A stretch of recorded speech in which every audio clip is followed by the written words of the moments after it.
हम एक कमेटी बनाने जा रहा है जो इसका पूरा इन्वेस्टिगेट करेगा। ये तो अभी सील हो जाएगा। এই মুখ্যমন্ত্রী দায়িত্ব নেওয়ার পরে 11 সাল থেকে 2025 8টা মেজর ফায়ার হলো, যাতে hundreds of innocent people they lost their valuable life. বড়বাজারের হোটেলে বিধ্বংসী অগ্নিকাণ্ডে পুড়ে দমবন্ধ হয়ে মৃত্যু হয়েছে 14টা মানুষের। সামনে এসেছে নিয়ম ভাঙার গুচ্ছ গুচ্ছ অভিযোগ। প্রশ্নের মুখে পড়েছে রাজ্য সরকার, কলকাতা পুরসভা। এই প্রেক্ষাপটে বৃহস্পতিবার বড়বাজারে গিয়ে তদন্ত কমিটি তৈরি সহ একাধিক পদক্ষেপের কথা ঘোষণা করলেন মুখ্যমন্ত্রী। मैं कलकत्ता कॉर्पोरेशन को भी इंस्ट्रक्शन दिया, इंटरनली वो भी अभी इन्वेस्टिगेट करेगा।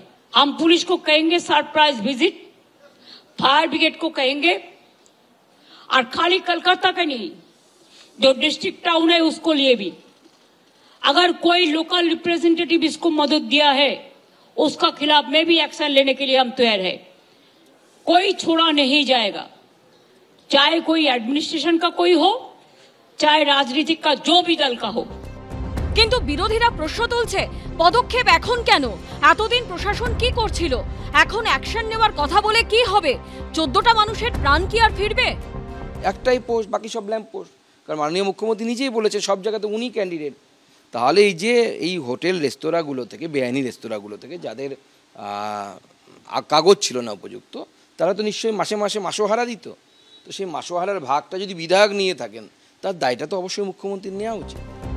অগ্নিকাণ্ডে মৃত্যু মিছিল নিয়ে এদিন কার্যত হোটেলের ঘাড়েই দায় ঠেলেন মমতা বন্দ্যোপাধ্যায়। जब फायर ब्रिगेड कोशिश किया, होटल का रूम लॉक था, फायर में नहीं मौत हुआ, लेकिन मौत हुआ स्मोक से। स्मोक निकालने के लिए जो बंदोबस्त करना चाहिए वो नहीं था। फायर जो काम करना चाहिए था, आप होटल पे बिजनेस कर रहे हो तो आपका होटल में जो आ रहा है, इसको सेफ्टी आपको देखना नहीं है। পাল্টা বিরোধীদের প্রশ্ন, কেউ নিয়ম ভাঙলে সেটা ধরার কথা তো প্রশাসনের, এতদিন সেই কাজ হয়নি কেন? এই সরকার ভাতা এবং তোষণের রাজনীতিতে ব্যস্ত। এর ফলে কলকাতাকে যেগুলো বাণিজ্যিক জায়গা, জনবহুল জায়গা, ঘনবসতি জায়গা, সেগুলোকে কার্যত যৌতুকগৃহে পরিণত করেছে। স্টিফেন কোর্ট থেকে ঢাকুরিয়া আমরি, বিধ্বংসী অগ্নিকাণ্ডে বারবার মৃত্যু মিছিল দেখেছে কলকাতা। কিন্তু তারপরও প্রশাসনের হুঁশ ফেরে না কেন? বারবার প্রাণ যাবার পরই কেন টনক নড়ে? ময়ূখ ঠাকুর চক্রবর্তী ও শিবাশিস মৌলিকের রিপোর্ট, এবিপি আনন্দ।